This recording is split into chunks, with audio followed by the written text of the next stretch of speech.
What right have you, O passer by the way, to call any flower a weed? Do you know its merits, its virtues, its healing qualities? Because a thing is common, shall you despise it? I've been drawn in by the nettle this year, known to most as a weed, a nuisance, a purveyor of pain. I've met and worked with one of her family members before, the dead nettle, in my Everything is Connected project. But this year, the stinging nettle has been asking me to check out her virtues and her qualities.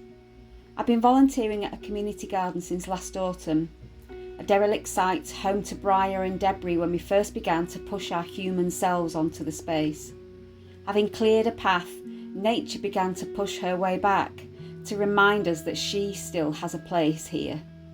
One of her allies was the nettle. Heavy rain and daylight feeding the nettle's need to grow and fill the space we had cleared. Where some would call for the strimmers and the compost heap, I could see soup, textiles, caterpillars, moths and potential.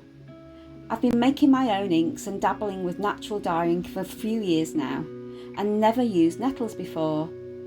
Nettles sting and it hurts, but it's strange when you work with them how you begin to get used to the feeling and begin to understand the plant's need for protection.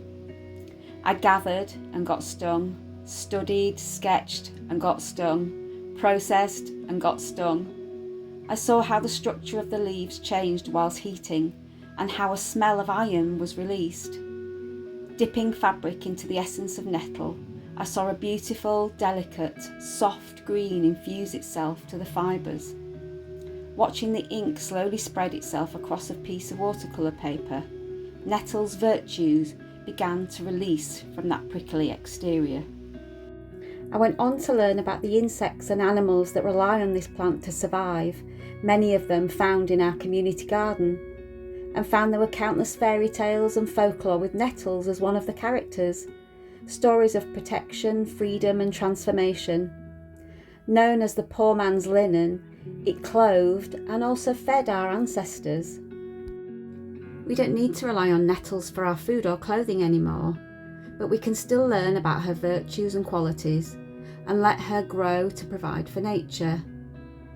Maybe one day we may have that need again, but for now we can connect with her properties and qualities and feel the magic and protection that nettle holds.